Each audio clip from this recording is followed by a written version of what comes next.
So the movie director got us to be in the movie searching for Bobby Fischer, but this kid, all he had to do was hit the ball up. So it took all day for them to make the kid hit the ball like up. But he was an actor, not a baseball player. All right, tell me your name and why did you end up out here? Listen, why am I here? This church here, I don't know too much about it. When I read the sign up there, it doesn't make much sense to me. But I respect the church. I respect the people that are coming here every day for us.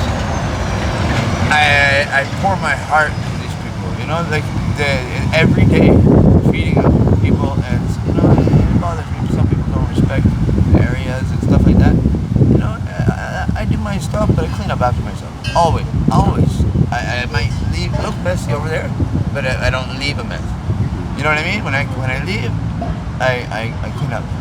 This place, I'll tell you right now,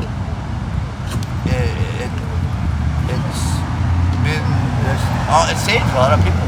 It saves. You know, it also people rely on it too much. You know what I mean? But you know. So what is your biggest concern? Cancer?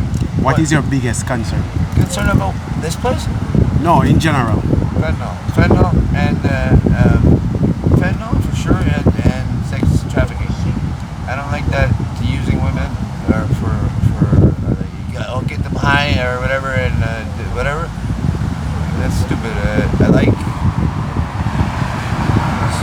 know, I can't get in a relationship now with somebody like, because I'm worried, you know, about that stuff. And, you know, do you want to get clean? That's my plan. I just talked to the doctor inside here, Barb. Yeah. She's wonderful. She's one of the best doctors I've ever come across. I almost lost my legs 2 years ago with the winter, okay? Because I got frostbite and frostbite my feet. And my feet were like black, like black, like the movie where the guy hits him with, you know, the stick and he can't feel anything, you know. But she's like, let me do it. I was all embarrassed. I want to do it. And I said, well, I want to do it. Okay, go ahead. So she rubbed my feet, put some stuff on. They bought me boots here. These people, they have clothing, they have laundry, they have good food. They had fun karaoke this morning, and I'm grateful. I'm grateful, and I'm blessed. I feel blessed. I don't know much about what goes on in here and who goes inside there. I got told to leave the other day by security, but there was a pile of garbage behind me. A pile of garbage, and I was thinking, why am I getting told to leave? But the pile of garbage, just give me a shovel. There's a shovel. I'm the thing. You know what I mean? And you know, so I'm like, it's kind of more embarrassing than the pile of garbage. You know, I don't like that, but you know what? I will respect whoever tells me whatever. Maybe you guys don't want me on the property. There's a lot of people going through depression right now. Oh, if you have any advice to give someone out there, what would it be? Oh, smile, man. The glass is half full, bro. It's only a bump in the road right now. You know, it's a bump in the road. Life is up and down, man. And right now, I just got my housing subsidy. Like the subsidy. Yeah. So they're looking for my housing. Mm-hmm. So I'm next month, hopefully on the 1st. No more sleeping on benches or on the church floor or grass or whatever.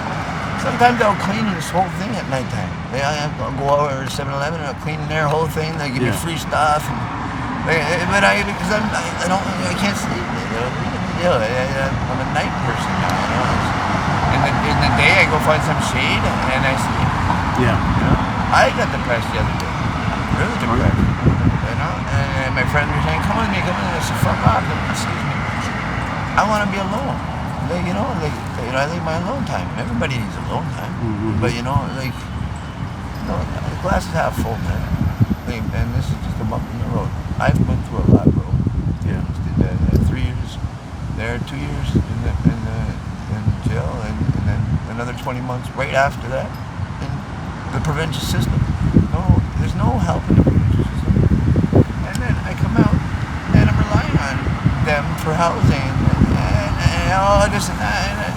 So I've been housed twice in different areas, but then nothing worked out. It's the first and last, and then they kind of like changed the rules or something didn't work or this, But now I said, listen, I just got to be alone, turn my own key, to my apartment, and then, because I'm capable, and I know I'm capable. I own the house. I've been, I used to be. I used to clean up after myself and stuff. Look at me. I'm ashamed of myself, but I can't. I gotta smile, man, because I made it through this tough time. I hit the door now 3 times. One more message. Wait a second. Explain that. You died 3 times. Fentanyl, man. Fentanyl overdose. And coming back. One time, my kid saw me coming out of the ambulance. He was across the street, so he was thinking, that's what you know what I mean? He's standing with my fiance's kids, and I'm coming out of the ambulance after their Narcan me. My wife gave me mouth to mouth, and this and that. The ambulance comes, and they wake me up, and it's Narcan, and then I'm singing the knob. But I see my son across the street, like, oh my God, like, what am I doing, man? And the guy that saved my life 2 weeks before that, he died the next night, and I was he was supposed to come over for dinner. He didn't even come over for dinner. So we went over and knocked on the door, and we heard the dog bark. All I had to do was open the fucking door, man.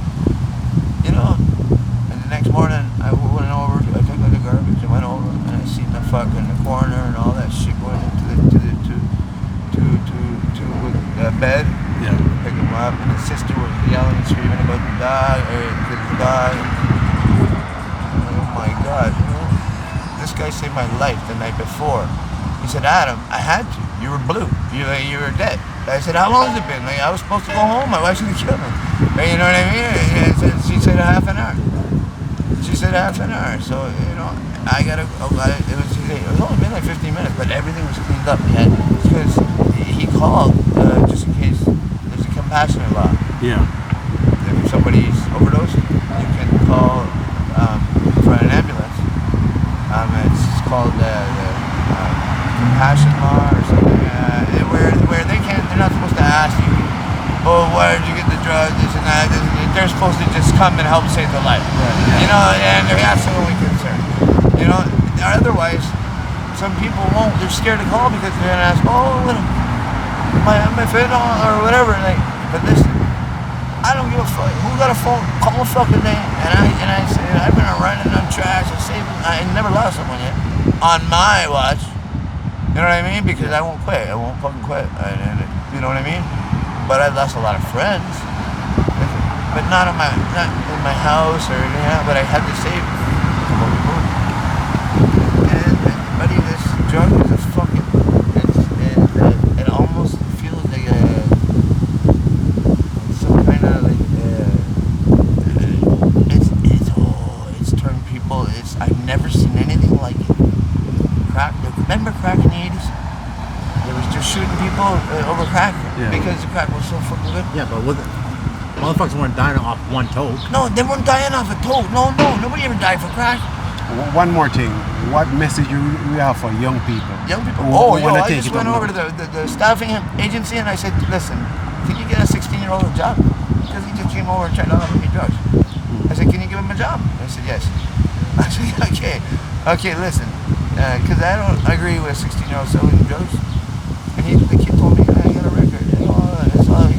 Listen, bro. The world don't work like that. You can get a job, trust me. They'll pay you. So I actually walked over there. I went to the pharmacy, I seen a staffing agency. I walked inside. I said, listen, there's a 16-year-old that I'm worried about, and he offered me drugs. And I don't want children dealing drugs. I don't want children, especially at that age, man. Like, come on, man. And I said, whoever's giving you those drugs, I said, go give them back. He said, no thanks, brother. I'm not going to do your dirty work. But he said, I already bought the dope. So So I guess the guy already bought the dough. So what can you do? You know, I don't care where you got this other stuff. Yeah. That's not my concern. My concern is this kid getting his life together. Okay, and he go on. All right. Thank you very much for your Hey, time. I ain't a rat. I ain't a goof. Okay, and I respect people and treat people the way you want to be treated. 43 years. 43 years. That's what I've done. Treat people the way you want to be treated. That's it. Golden rule in life. Treat people the way you want to be treated. That's it. That's all I gotta say. Hey, man.